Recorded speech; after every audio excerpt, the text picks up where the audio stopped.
Welcome to another episode of Home Sweet Home. My name is Rod McCall. And I'm Scott Nichols. We're more than halfway the season. Yeah.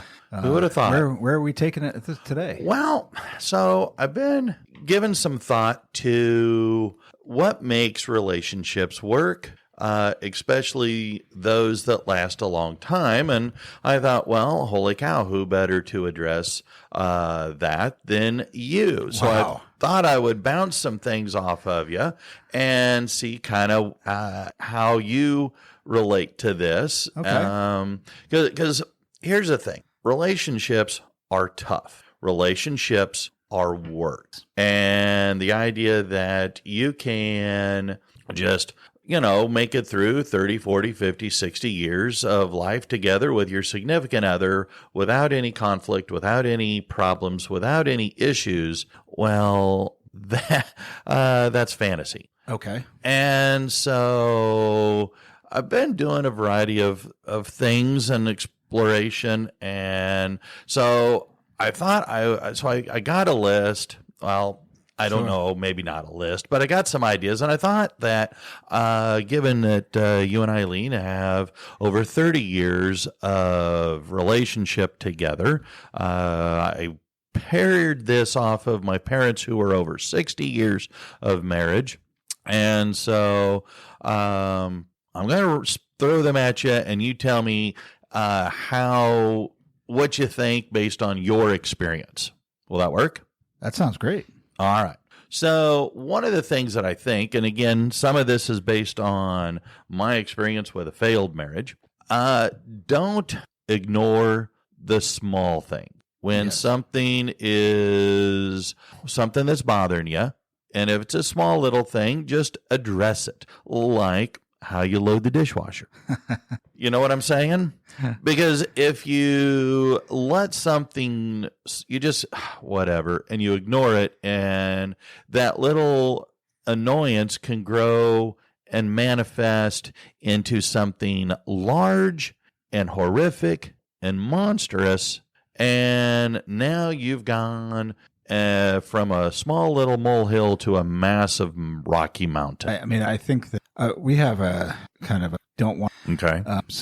And while that may not be practical, everything, because sometimes they're large to smooth over, but I kind of come at but a lot of these that you're talking about are just things that, are easily taken care of. Mm-hmm. I mean, what are we? It was time to go. And your hair. Mm-hmm. I mean, is that really a big today? It's late. I mean, it's probably not a big deal, right? Yeah. But a lot of people get in fights. I think the problem really, if you don't fix that quickly, there's going to be another little and another little and another little. And before you know it, your 10 little things have turned into huge. And that's kind of where I was going with this idea. Because when you do something that makes me less than happy, mm-hmm. Again, it's a little thing, but it builds a little bit of resentment. And that resentment, well, it's not very big because it's not a very big deal. Sure. Yes, you were running behind because of something. All right. You were running behind. You didn't get started getting ready early enough, or you were, whatever the issue might be. And you're right. In the grand scheme of global affairs, it's not a big thing. And you're running a couple of minutes late. But that can lead to resentment. Yeah. And it can, as you said, it can grow. And I know that in my first marriage that was well documented as an epic fail, there were lots of things that I did not address when they were little. And so they manifested and grew out of control and became horrible monsters. Right. And so I think that that's why I pitched it to you as, if we're going to, for you and Eileen to have had such I'm going to call it a strong, successful relationship. Sure, I would classify. And part of it is you keep things small. Yes. I mean, definitely try to. It's a matter.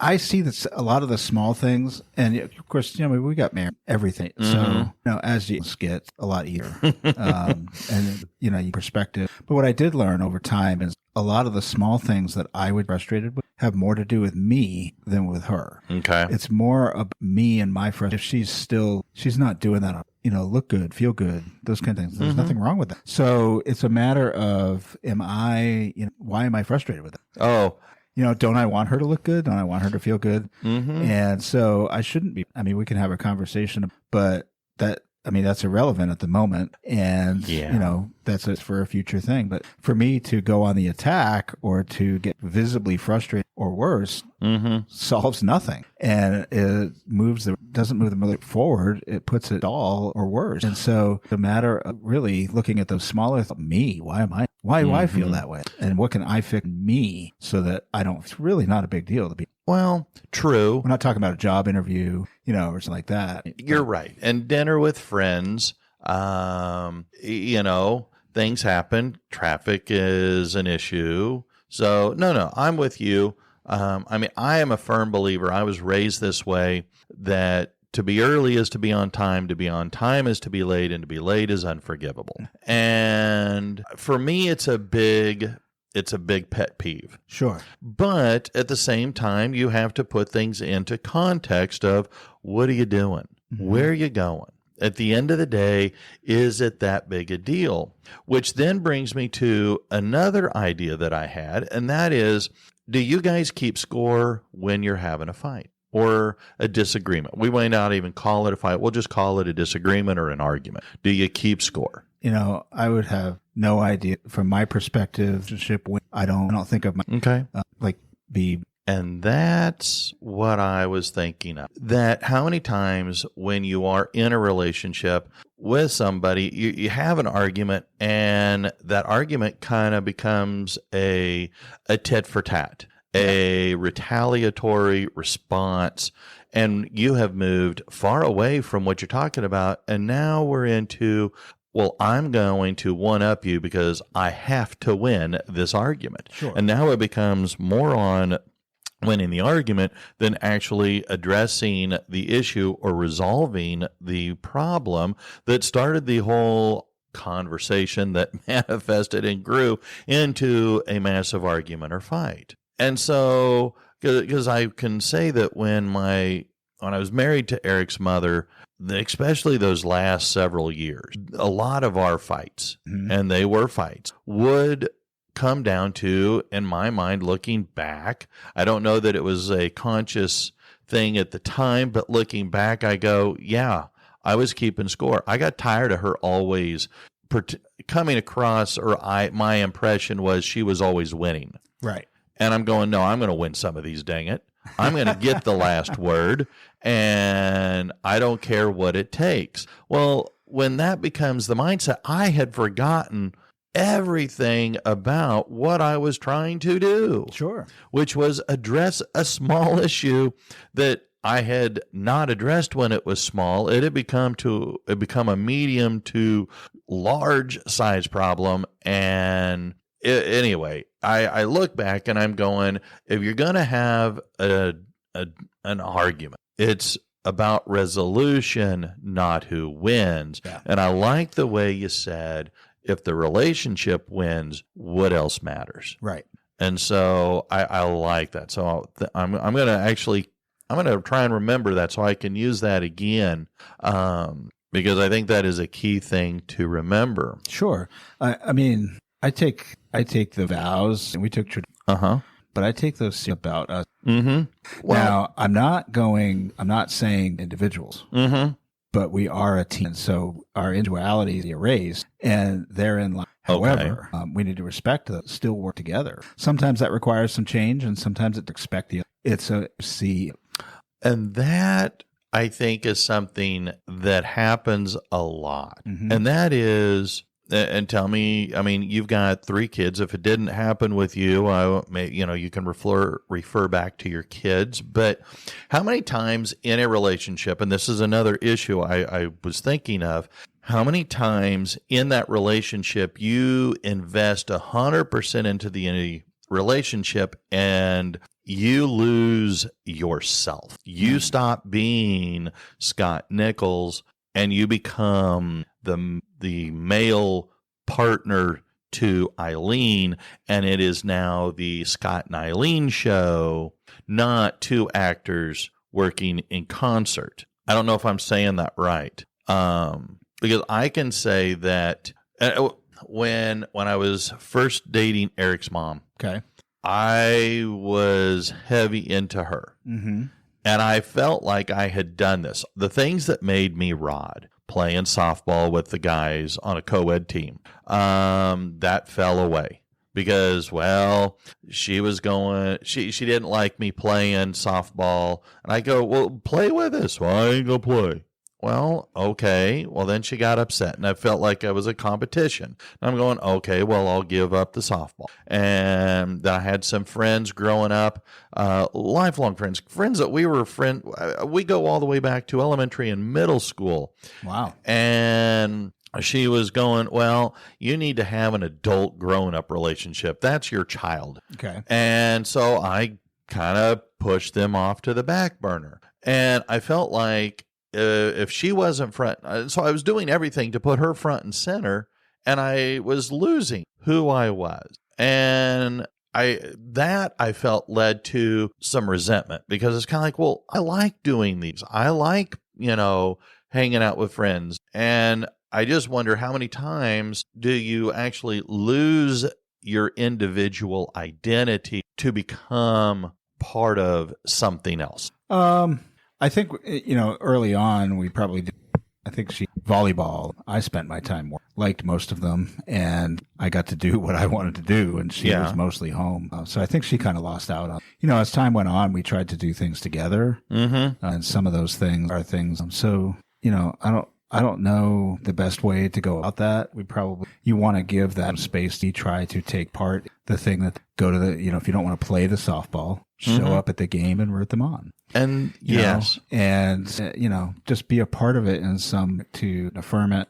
And, we have to remember that the person that we got together with, presumably we fell in, there's a reason. And I think that part of the issue in relationship, why? Mm-hmm. And I saw a great meme, the honeymoon never away. And that can be the case if you remember why.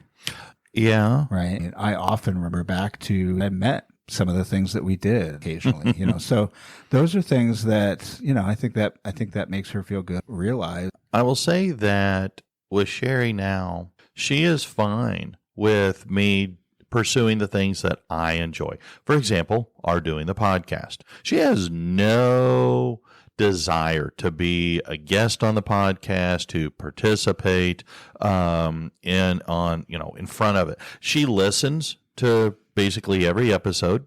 Sometimes we'll listen to them together. Mm-hmm. She'll ask questions. She'll make comments, observations. So on the backside, she'll support, but she goes, that's you. You do that. I play my Magic the Gathering with the guys, and she's saying she's fine with that. She doesn't want to learn to play, says I don't really care, but she'll support my habit, I guess you could say, because it's kind of it's an expensive hobby. I play Dungeons and Dragons with another group of friends, and she's fine with that. She has no desire to learn how to play, doesn't want to play. Well, and I don't know how much of that do you think is related to the fact that being in a second marriage later in life, you're maybe respectful. I don't know. Because I think when you get married young, like we did, a lot of times it doesn't work out because they don't respect you. And I think that's where I was going ultimately with this, that you can be the two of you. You can be that couple, but if you're the couple 100% of the time, then where are you the individual? Sure. And so I think that finding that happy medium is, if I hear you right, and my thought is it would help make for a healthy, longer-lasting relationship. Now, another thing that had popped in my mind was, and I know that this was a problem, and again, a lot of these came from why these ideas resonated with me is because of my failed marriage with Eric's mom. But frequently she would compare us to other couples. And I see that potentially as a negative. All's partner to with the Joneses, and, like that person, I want this person. Be you and be your relationship out. You can't fix the course. Yeah. And that's kind of why when I like this idea or stuck with this idea, because a lot of times Eric's mom would try and compare us. And when it was compare, it's, can we be better? Well, we need to be better. Not only keep up with the Joneses, but be a half step ahead. Sure. And that led to financial ruin for us as a couple or as a family. And it just strikes me as a recipe. Well, it's a way to set yourself up for failure. And in looking back, I go, it did. And I will say that Sherry and I don't know that we compare ourselves to anybody. That's and good. So, but I think that's easier. Okay. Than it is particularly couples. And I think there's a lot more competition for things. You get older, you have to carry a lot of things. Yeah. So I think that as you get older, that's the younger people, if you're in the early part of your marriage, you need to stop pairing yourself. Now, I'm not saying don't there's things you can fix in your relationship and you want to help you out and you can listen to, but you shouldn't be like just sitting and thinking relationship you don't know what's going on in their life. You don't know you don't know how good or bad. You just don't know. I mean, there's plenty of people, a lot of people say it's not true. So you just don't know. I can say that about our relationship and you have no idea. Well, yeah, because I don't spend all my time hanging out with you. Right. And so therefore I'm just taking it on face value. And if you're going to depend on what people are posting on social media, well, that's even more crazy. That's even less of a true check on reality. Right. Because, social media, it's kind of like pictures. Mm-hmm.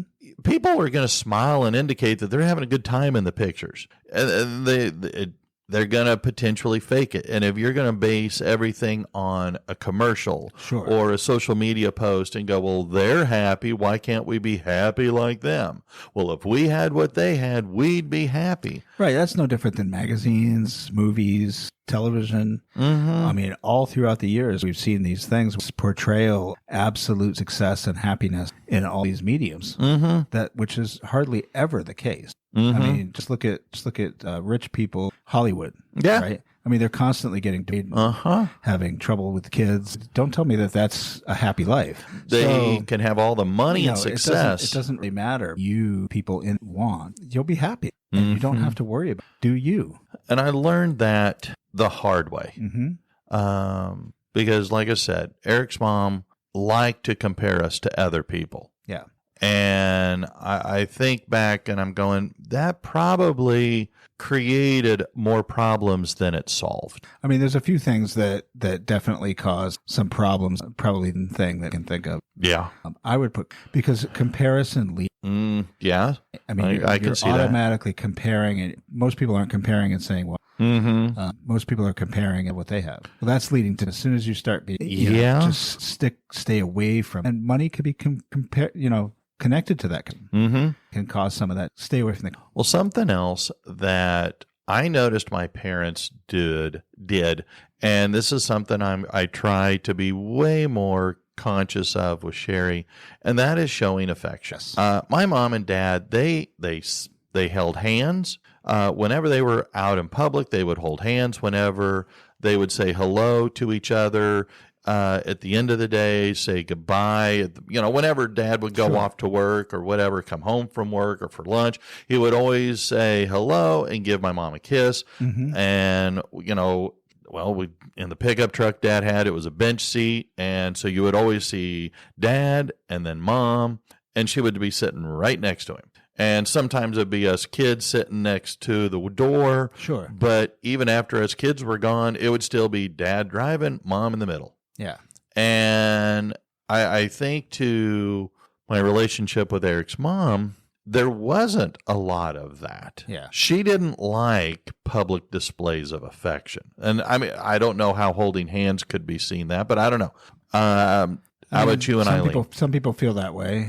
You know, I've made it a point hold hands a lot in a mall or we're walking. We definitely good morning. There's a lot of affection. I think that we definitely shy away. Yeah. What I've noticed is that if I back away from that, she actually okay because you're not being as definitely it's something. Okay. So I mean I think it's important, and again I think this goes back to that honeymoon's away for.